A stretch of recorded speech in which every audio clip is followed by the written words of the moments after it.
There's a wonderful systematic review of a large number of studies that have looked at mental training and visualization, what's effective, what's less effective across a bunch of different disciplines that include education, medicine, music, psychology, and sports. We will provide a link to this paper in the show note captions, but the title of the paper is Best Practice for Motor Imagery, a systematic literature review on motor imagery training elements in 5 different disciplines. As the title suggests, it's mainly for motor imagery training, but it extends into music, which of course involves motor training and execution, but as well as education.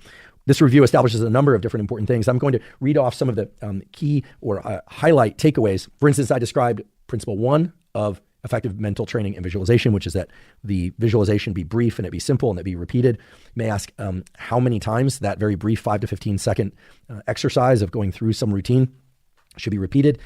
Well, different studies have used different ranges of, let's call them repetitions in a given training session.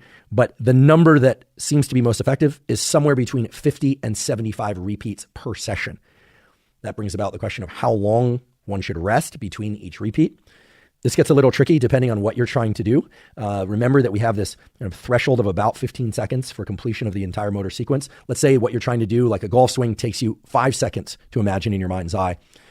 From the point where you, let's just say, have the ball on the tee, you bring the golf club up, you might reposition your feet just a little bit, that kind of a little wiggle that golfers do, and then the swing. If that whole thing takes 5 seconds in your mind's eye and roughly 5 seconds in the real world, well, then you'd be able to repeat it, of course, 3 times in 15 seconds. That would be 1 repetition, even though you're doing it 3 times. So it's 1 15-second epoch, as it's sometimes called, EPOCH, epoch.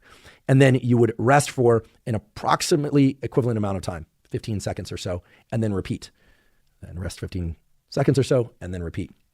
Rest 15 seconds, and then repeat. Again, 3 golf swings within that 15 seconds, rest 15 seconds. 3 golf swings within that 15 seconds, rest 15 seconds.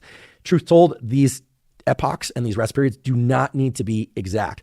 You could imagine, for instance, that you get 3 repetitions of the swing within 14 seconds. Well, then do you do another one or do you wait until the end of that 15 seconds? I encourage you not to obsess too much about those sorts of points. Rather, you want to do as many repeats as you can in about a 15-second epoch, and then rest for about 15 seconds, and then repeat for a total of 50 to 75 repetitions, which might not sound like a lot to some of you, might sound like an awful lot to others of you. To me, it sounds like a lot. 50 repetitions of something where you're trying to concentrate in your mind's eye on getting something accomplished over and over again in exactly the same way might seem like a lot. We know, based on the learning literature, that your ability to successfully perform something in the real world will lend itself to better performance of that thing in the imagined world within your mind's eye. That's also one of these sort of does. But if you're trying to get better at something that you've never performed before, you really should know that. The mental training visualization is probably not the best augment to that real world training until you're able to perform it successfully in the real world at least some of the time.